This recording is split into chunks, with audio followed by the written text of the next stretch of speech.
की वजह से नहीं रुकना चाहिए। तो जो पुरुष हैं उनसे कंधे से कंधा मिला के ये अपना योगदान देती हैं।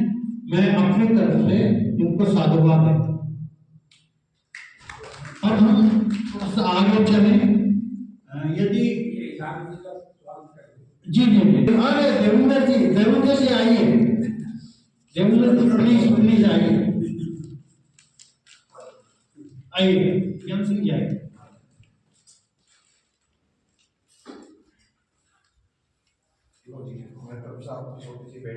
बहुत बहुत बढ़िया। देवेंद्र सिंह जी की तरफ से धन पद जो है ये भेंट किया जा रहा है। हमारी तरफ से सभी को शुभकामनाएं। बहुत बहुत धन्यवाद, बहुत बढ़िया, बहुत बहुत धन्यवाद।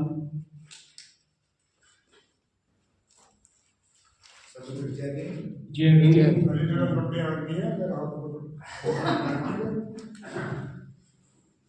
बहुत सारे नाते सम्मानित किया जा रहा है।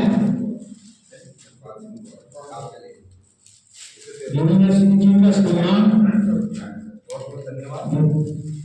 किया जा रहा है। बहुत बढ़िया, चलिए। मेरी तरफ से भगवान को दुआ है। बहुत बहुत अच्छी, बहुत अच्छी। चलिए और जी जी हाँ बोलना चाहिए देवेंद्र जी, हाँ प्लीज।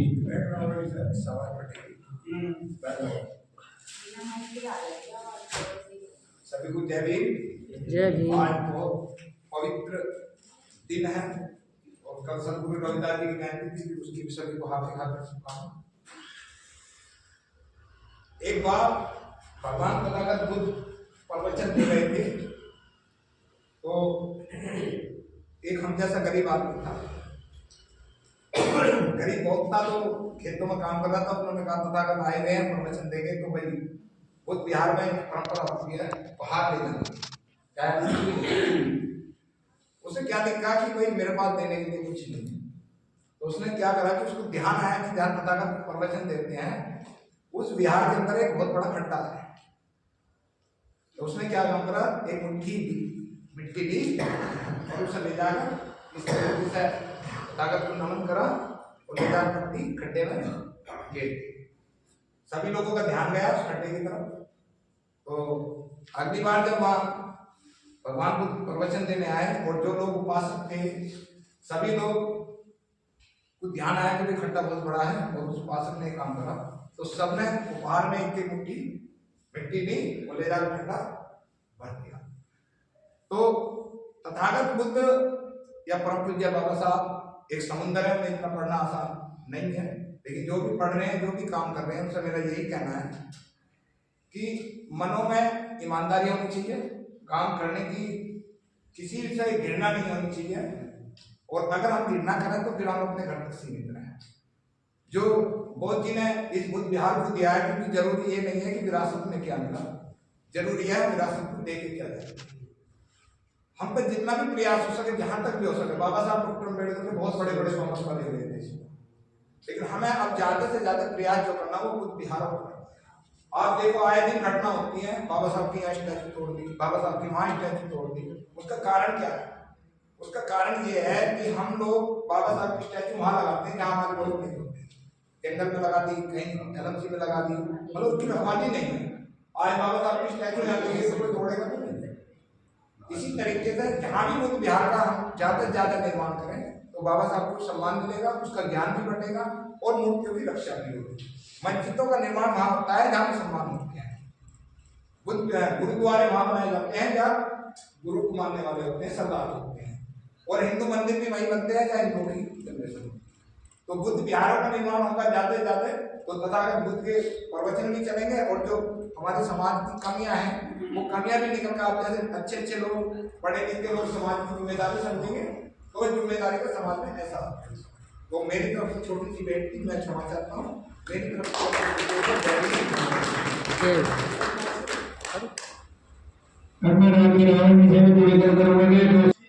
इस देश को सर्वोत्तम संविधान देने वाले Bodhisattva Baba Saheb doctor B are Ambedkar ji के चरणों में कोटि कोटि नमन करते हुए समस्त पूज्य भिक्षु संघ को नमन करते हुए, और आज हैदराबाद के अंदर जो इतना आप सबकी जबान पर है, और 12 फरवरी से पहले सभी क्षेत्र के लोगों की जबान पर था कि श्रद्धेय ज्ञान सिंह जी ने एक ऐतिहासिक काम किया है, तो मैं इन्हें कोटि कोटि नमन करते हुए कि इन्होंने अपने परिवार की परवाह न करते हुए, दूसरे लोगों की परवाह न करते हुए बाबा साहेब की बात को माना, भगवान बुद्ध की बात को माना कि अपने लिए तो सब कुछ करते हैं लोग, जो पैदा होता है वो अपने परिवार के लिए करता है, लेकिन महान व्यक्ति वो होता है या विद्वान व्यक्ति वो होता है जो दूसरों के लिए भलाई का कोई मार्ग देकर जाए या अच्छी कोई बात करके जाए। तो इन्होंने ये ऐतिहासिक काम किया है, मैं इन्हें बहुत बहुत नमन करते हुए, और बुद्धा फाउंडेशन की समस्त टीम को, जिससे मैं आज पहली बार मिल रही हूँ,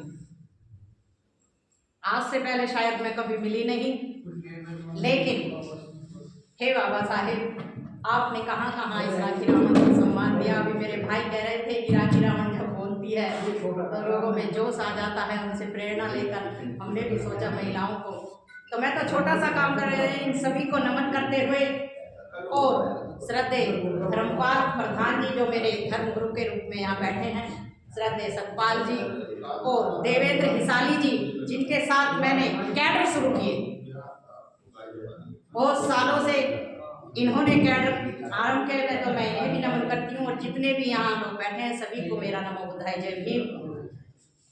2 मिनट में केवल आज अपनी एक बात खत्म करूंगी कि क्योंकि जो लोग बाहर से आए हैं टाइम उन्हें मिलना जरूरी है। बाबा साहेब, तो बाबा साहेब और भगवान बुद्ध को जब हम पढ़ते हैं तो हमें दोनों की मंजिल एक ही नजर आती है। अगर हमने बाबा साहेब को पढ़ लिया तो आधा हमने बुद्ध को पढ़ लिया। अगर हम बाबा साहेब को ठीक से पढ़ेंगे तो आधे धर्म का ज्ञान हमें स्वतः ही हो जाएगा। बाबा साहेब की जो 22 प्रतिज्ञाएं हैं उन्हीं में बौद्धम का सार छिपा हुआ है, और इन्हीं पंचशीलों से होकर मानव के उद्धार का रास्ता निकलता है। यानी कि जिसने भी पंचशील को धारण किया उस मानव के उद्धार को कोई नहीं रोक सकता। दुनिया की कोई ताकत उसे झुका नहीं सकती। आप पैसे से अमीर गरीब हो सकते हो, कोई फर्क नहीं पड़ता, लेकिन आपके अंदर अगर संस्कार नहीं है, आपके अंदर अगर धर्म नहीं है, आपके अंदर अगर सच्चाई नहीं है, अगर आपके अंदर अपने महापुरुषों के आगे झुकने की ताकत नहीं है, तो आपको कोई पूछने वाला नहीं है। ये इस दुनिया का सत्य है। जिस दिन आपने अपने महापुरुषों के आगे अपने सर को झुका दिया, जिस दिन आपने इनके रास्ते पर चलने के लिए इनके विचारों को अपना लिया, लोग आपके भी पीछे चलेंगे। यही दुनिया की सच्चाई है। और इसलिए बाबा साहेब कह कर गए कि हे मेरे अनुयायियों, मेरा तुमसे केवल एक यही निवेदन है कि जिस कारवां को, क्योंकि बाबा साहेब को पढ़ना बहुत मुश्किल है, जिस कारवां को आज आप लोग यहाँ देख रहे हो, बहुत ऊंचाई पर देख रहे हैं आज हम सब, तो बाबा साहेब ने कहा था अपने अंतिम समय में कि कितनी दिक्कतों के साथ मिला, क्योंकि हमें भगवान बुद्ध मिले तो बाबा साहेब की बदौलत मिले। अगर बाबा साहेब हमारे जीवन में ना आते तो हम भगवान बुद्ध तक कभी नहीं पहुंच पाते। इस भारत की वर्ण व्यवस्था हमें कभी भी भगवान बुद्ध तक पहुंचने नहीं देती, लेकिन बाबा साहेब की बदौलत हम एक अच्छे धर्म की शरण में गए। तो इसलिए बाबा साहेब ने हमें सारे अधिकार दिए, और अधिकार देने के साथ साथ उन्होंने अपना तमाम जीवन हमारे लिए लगा दिया, सब कुछ न्यौछावर करके। लास्ट में यही संदेश वो देकर जाते हैं कि मेरे अनुयायियों से मेरी केवल यही अपील है कि जिस कारवां को आज आप लोग यहाँ देख रहे हो, कितनी दिक्कत और कितनी मुसीबतों के साथ मैं उन्हें यहाँ लेकर आया हूँ, मैं जानता हूँ इसका कोई भी अनुभव नहीं कर सकता। दूसरे लोगों को इसका अनुभव नहीं है कि कितनी कठिनाई मुझे सहन करनी पड़ी, कितनी मुसीबतें मुझे सहन करनी पड़ी। लेकिन मेरी अब आपसे ये अपील है या मेरी ये इच्छा है कि मेरे जाने के बाद या अब मेरे रहते हुए ये कारवां किसी भी हालत में पीछे ना जाने पाए। अगर आप में आगे बढ़ाने की ताकत नहीं है तो आप इसे यहीं छोड़ देना, लेकिन ये पीछे नहीं जाना चाहिए और कोशिश करो कि इस कारवां को हम आगे ले जाएं। लेकिन अफसोस आज मेरे बहुजन समाज के भाई और बहनें अपने घरों में सीमित होकर रह गई हैं। अभी जैसे मेरे भाई कह रहे थे, महिलाएं नहीं आती और पुरुष जो अपने आप को बाबा साहेब के अनुयायी कहते हैं, बुद्ध के अनुयायी कहते हैं, वो भी अपने घरों से महिलाओं को लेकर नहीं आती। यानी कि हम 50% लड़ाई कहाँ हार रहे हैं? 50% लड़ाई हम महिलाओं को घर में छोड़कर आ रहे हैं, हम वहाँ हार रहे हैं। जब जब हम दूसरे लोगों को देखते हैं तो वो अपनी महिलाओं को साथ लेकर आते हैं, तो महिलाओं को साथ लेकर आओ, उन्हें भी पता चलेगा। और जब जब हमारे अधिकारों को बचाने की बात होगी, जैसे कि अभी मेरे भाई जयसिंह कैन जी कह रहे थे, संविधान को खत्म किया जा रहा है, महिलाओं को भी, लड़कियों को भी अपने अधिकार बचाने की जरूरत है या नहीं है? तो लड़ाई मिलके लड़ोगे या पुरुष अकेले लड़ोगे? नहीं, कभी इतिहास गवाह है कोई भी लड़ाई पुरुषों ने कभी अकेले नहीं लड़ी, और इतिहास गवाह है जब जब महिलाएं साथ आई वो लड़ाई हमेशा जीती गई है। तो इसलिए महिलाओं को साथ लेकर आओ।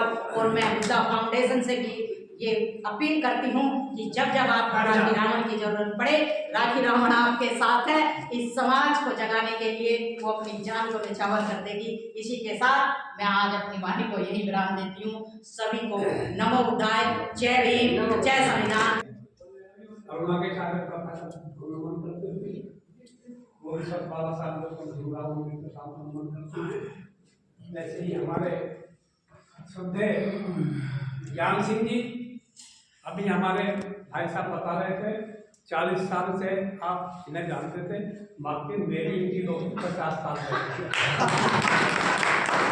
50 साल पहले इनकी मेरी दोस्ती हुई, वहां से मेरी चले थे दोनों। और फिर देखो उस बीच में बहुत बड़ा गैप हो गया, और अब बोल आया तो फिर भगवान के रास्ते ऐसा बोल आया, नाम भी उन्होंने कह दिया, मैं नाम लगाऊंगा भगवान क्या। तो देखिए, मैं थोड़ा सा तथागत बुद्ध पर कुछ अपना विचार रखूंगा। क्यों द्वेष आग में जल रहा, क्यों द्वेष आग में जल रहा, करे काहे का अभिमान। गौतम बुद्ध को जानिए, तेरा हो जाए कल्याण। मैं कहूँगा, मानव के दिल में ना जब तक यहाँ तथागत बुद्ध होगा, वातावरण इस भूमंडल का नहीं तब तक शुद्ध होगा, नहीं तब तक शुद्ध होगा।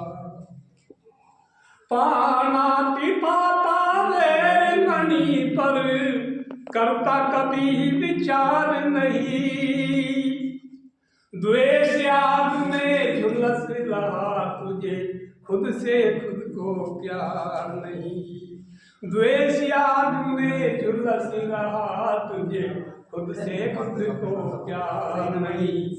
मैं जीने का हकदार नहीं जो एक दूजे से खुद होगा, वातावरण इस भूमंडल का नहीं तब तक शुद्ध होगा। आदिम दाना पैर मणि के जो मार्ग पर चलता, हर मोड़ से वह गुजर जाए पग उसका नहीं फिसलता। हर मोड़ से वह गुजर जाए पग उसका नहीं फिसलता। मुखमंडल उसका खिलता जो ना एक दूजे से छुप होगा, वातावरण इस भूमंडल का नहीं तब तक शुद्ध होगा। तीसरी बात में लिखी है कि मन चंचल घोड़े की जिसने सही लगाम संभाली, कामेशु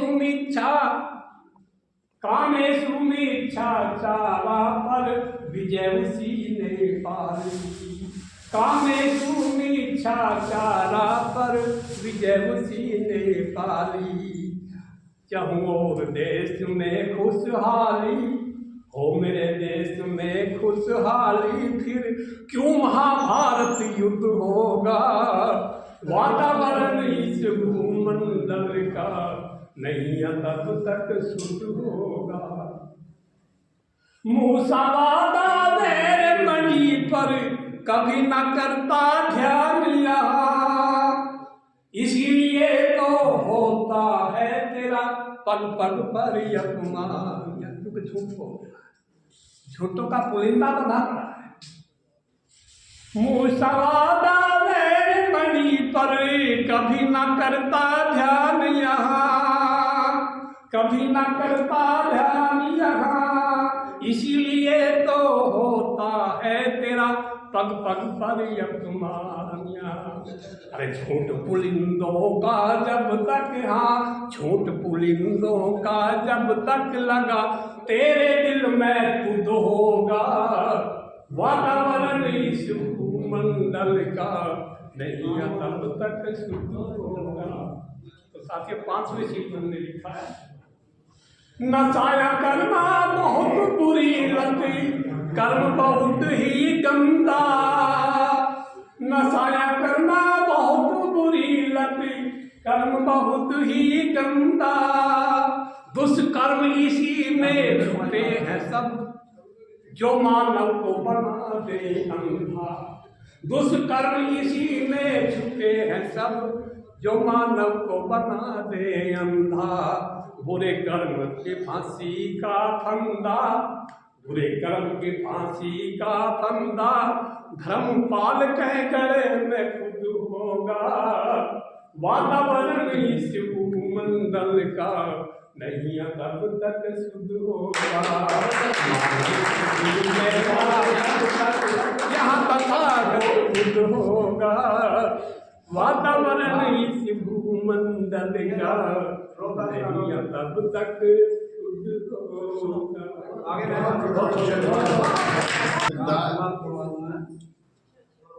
सबसे पहले तो आज के इस शुभ सम्मान समारोह में उपस्थित सभी सम्मानित साथियों,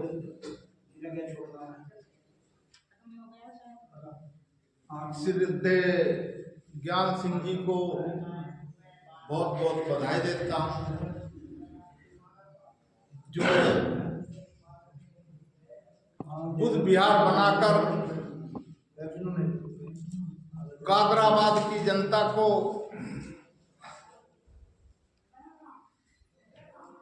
बुद्ध रूपी ज्ञान का प्रचार प्रसार करने का कार्य किया है। साथियों, राखी सावंत जी ने और पूर्व वक्ताओं ने बुद्ध के बारे में, बाबा साहब के बारे में अपने विचार रखे। अपनी बात, अपने विचार रखने से पहले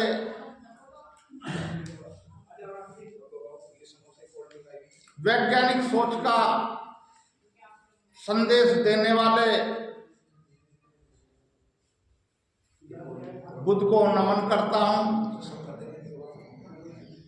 लॉर्ड मैकाले को नमन करता हूं, बाबा साहब को नमन करता हूं, सभी महापुरुषों को नमन करता हूं, वीपी सिंह जी को भी नमन करता हूं और बीपी मौर्य जी को नमन करते हुए साथ साथ विशेष तौर से समस्त वैज्ञानिक वर्ग को नमन करता हूं। साथियों, बुद्ध धर्म का प्रचार प्रसार क्यों होना चाहिए, क्यों हमें बुद्ध धर्म की तरफ जाना चाहिए, 2-3 बातें इस विषय में मैं बताऊंगा। सबसे पहले मैं बताना चाहता हूं, इस दुनिया का हर व्यक्ति बुद्ध है, अर्थात बुद्ध की सोच पर चलने का प्रयास करता है, परंतु अपने जीवन यात्रा में कुछ स्वार्थी लोग अलग अलग विचारधारा ला करके उनको भटकाने का कार्य करते आए हैं और करते रहेंगे, केवल अपने स्वार्थ के लिए। साथियों, सबसे पहले जहां बुद्ध धर्म की बात होती है, बहुत सारे बनते जी आते हैं, बुद्ध के ज्ञान का प्रचार प्रसार जब वो करते हैं तो उस प्रचार प्रसार में वैज्ञानिक सोच को बताना भूल जाते हैं, जो बुद्ध को आगे बढ़ाने के लिए अति आवश्यक है। धर्म बहुत सारे हैं, विचार बहुत सारे हैं, जब तक आप वैज्ञानिक सोच पैदा नहीं करोगे, ना तो बौद्ध धर्म आगे बढ़ेगा और ना आपका विकास होगा। वैज्ञानिक सोच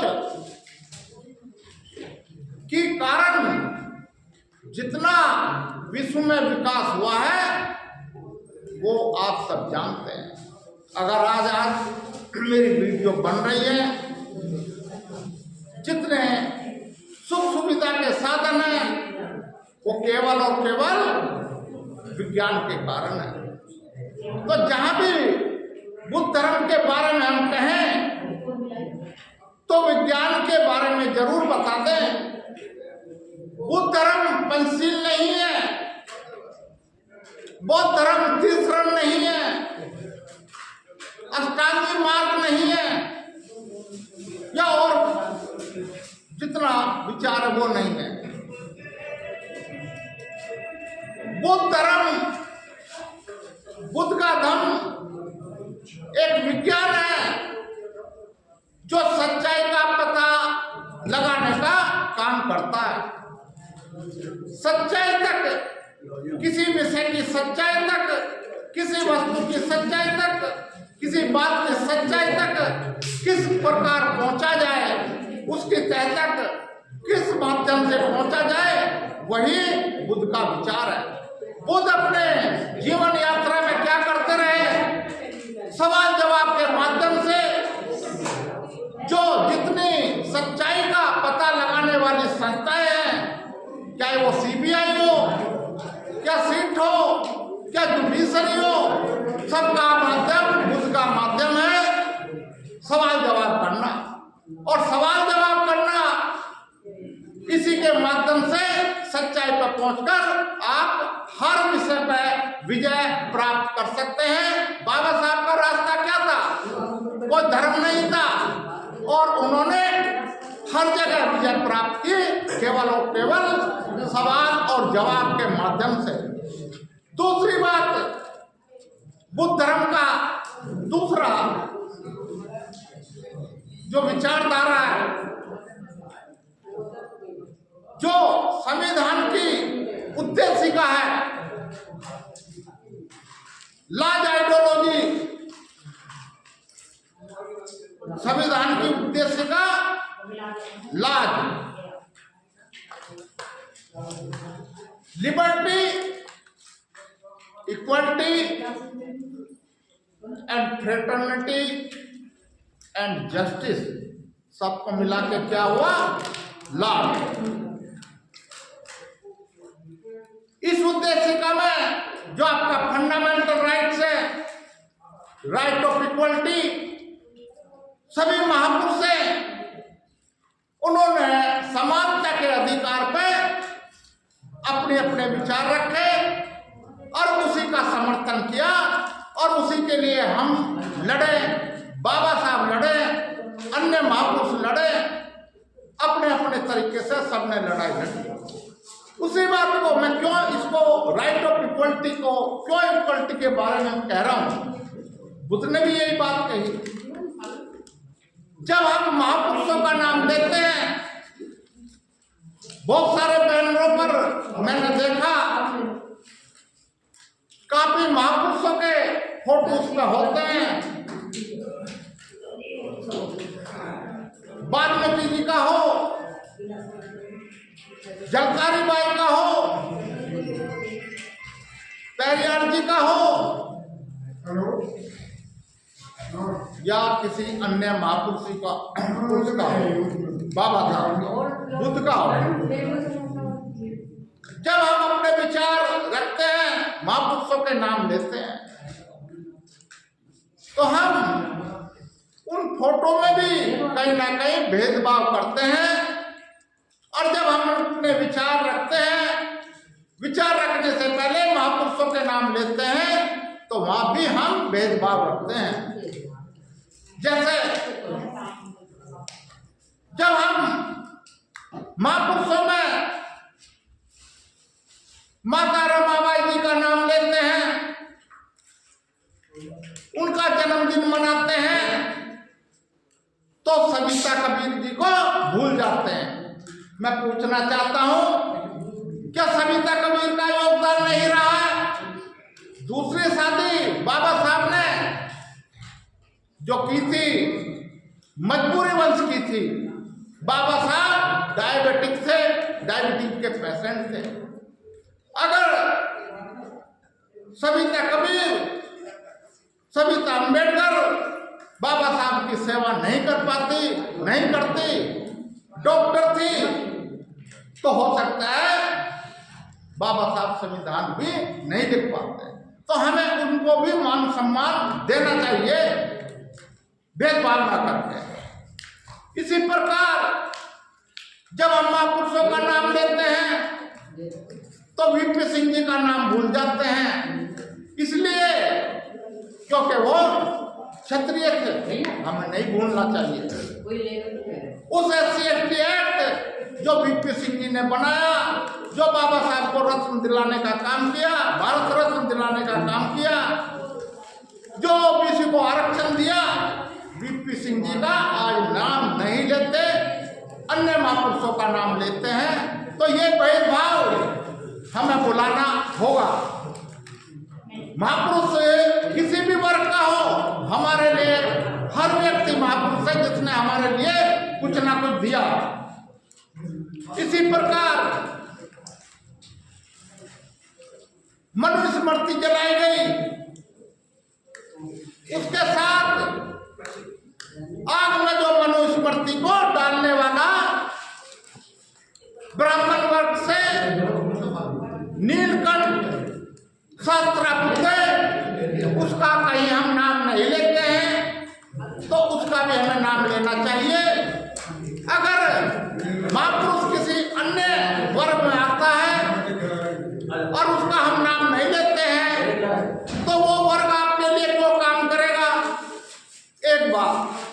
दूसरी बात, जिस भेदभाव की विचारधारा के खिलाफ महापुरुषों ने संघर्ष किया, महापुरुष लड़ते आए और हम भी लड़ रहे हैं, तो उस विचारधारा को हमें अपने अंदर से निकालना होगा, चाहे वो कोई भी महापुरुष हो।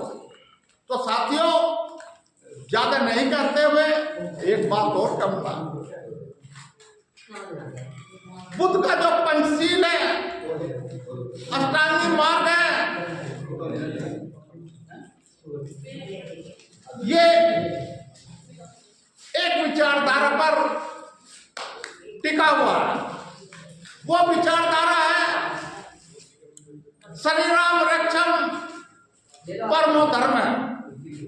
शरीर की रक्षा करना, शरीर के मानव का हो, क्या जीव का हो, क्या सजीव का हो, क्या निर्जीव का हो, हर शरीर की रक्षा करना इंसान का धर्म है। क्योंकि प्रकृति ने इंसान को ही बुद्धिशील बनाया है, जानवर में उतनी बुद्धि नहीं होती। अगर मैं बुद्ध की मूर्ति की हिफाजत नहीं करूंगा, रक्षा नहीं करूंगा, तो वो भी गंदी हो जाएगी। अपने शरीर के साथ साथ सबकी रक्षा यह करनी चाहिए। और उस रक्षा के लिए रक्षा का माध्यम क्या हो, शरीर की रक्षा का माध्यम क्या हो, वो माध्यम पंचशील है। झूठ बोलोगे तो झगड़े पैदा होंगे, आप किसी को मारने का काम करोगे, हिंसा होगी, चोरी करोगे तो झगड़े होंगे, तो हिंसा में कहीं ना कहीं ये जितने पंचशील है हिंसा को जन्म देते हैं, अर्थात शरीर की रक्षा के खिलाफ ये जो है आपको एक संदेश देते हैं। तो साथियों, शरीराम रक्षम परमो धर्म, ये दूसरा पहलू है बौद्ध धर्म का, वैज्ञानिक सोच और बौद्ध धर्म। तीसरी बात, बहुत सारे भाषण मैंने दिए, जब बुद्ध की हम बात करते हैं तो बहुत सारे लोग यहीं से अपना भाषण शुरू करते हैं। करुणा के सागर मेरा मानना है, मेरा इसमें अलग विचार है। करुणा की जब बात करते हैं तो माता पिता से करुणा किसी में ज्यादा आज तक ना हुई है, ना हो सकती है। करुणा के लिए हम बुद्ध को नहीं जानते हैं। पूरा क्या चाइना हो, बस अब खत्म, क्या जापान हो, क्या वियतनाम हो, क्या बुद्ध को मानने वाले अन्य देश हों, वो केवल और केवल बुद्ध की विचारधारा, वैज्ञानिक सोच को महत्व देते हैं और वैज्ञानिक सोच पर चलते हैं, और इसलिए वो बुद्ध का प्रचार प्रसार करके आगे पहुंचे हैं।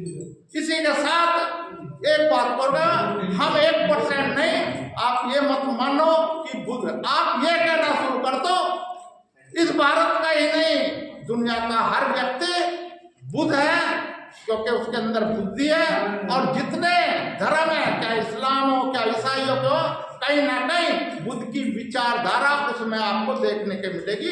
इन्हीं के साथ पुनः आप सब लोगों को बधाई देते हुए ज्ञान सिंह जी को अपनी बात को विराम देता हूँ, और आपका वीडियोग्राफर भाई देवेंद्र सिंह जी को भी मैं बहुत बहुत धन्यवाद देते हुए, और आपको इस काम के लिए मेरी तरफ से थोड़ी ये आपके लिए कम है। अब आगे एमपी का चुनाव लड़ना है, एमपी का चुनाव